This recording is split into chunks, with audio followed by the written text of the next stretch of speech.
Part of Mitch McConnell's game plan today to dismiss the Green New Deal as some socialist daydream that will devastate the livelihoods of the country's middle class and middle Americans, and then hold a procedural vote aimed at getting Democrats on the record about their support for said proposal.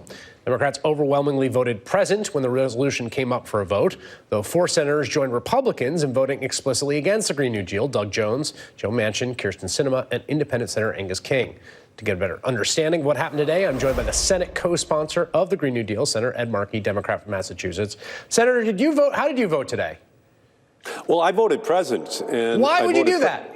I voted present because Mitch McConnell and the Republicans were making a mockery of the legislative process. They gave us no hearings. We could have no expert witnesses. We could have no scientists. We could have no people from the states which have been affected by the massive climate-related damage which has occurred, from forest fires in California to these storms across the Midwest, the hurricanes sweeping through Texas and Florida.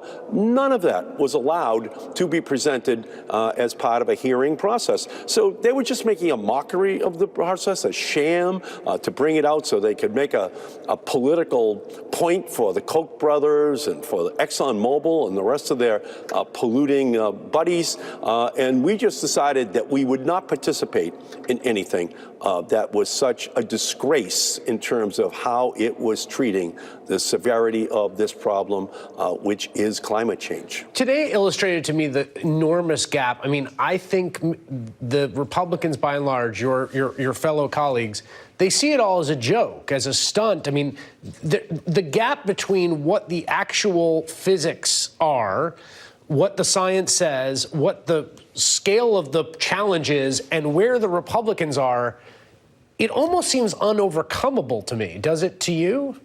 It's pretty big. I mean, the United Nations and their scientists at the end of 2018 said that the climate is warming so rapidly that it now poses an existential threat to the planet.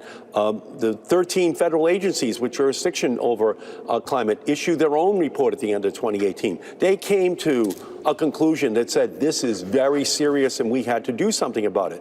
Standing on the other side is the Republican Party, led by the denier-in-chief, Donald Trump, who believes that it's a hoax perpetrated by the Chinese, that doesn't believe in the science, and is pretty much putting a coal lobbyist to head the EPA, an oil lobbyist to head the Department of Interior.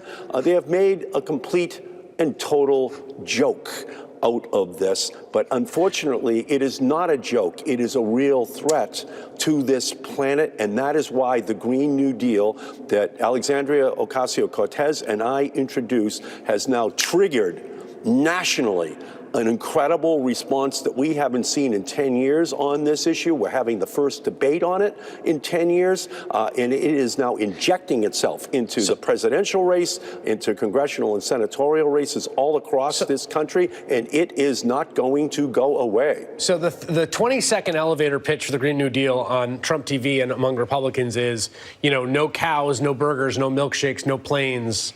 You know, everyone's out of a job. What is your response? What's your essentially elevator pitch for someone who says, what is this thing? Well, first I would say not true, not true, not true, not true. In fact, Alexandria and I actually took a picture eating ice cream, which we both love, saying we need cows in order to get the ice cream. So it's not true. We're not banning airplanes. We're not banning cows. What we're calling for is a response to an existential threat. And we're saying that what we need is a green revolution, renewable, clean, non-greenhouse gas emitting technologies in our country. And what we're calling on is for this country to respond the same way President Kennedy did when he said that he was going to send a mission to the moon and return it safely within 10 years. He said in his speech we would have to invent technologies that did not exist, alloys that did not exist, propulsion systems that did not exist, and we would have to bring it back through heat, half the intensity of the sun, and we would do so because we are bold. We are going to do it because it is hard and not because it is easy.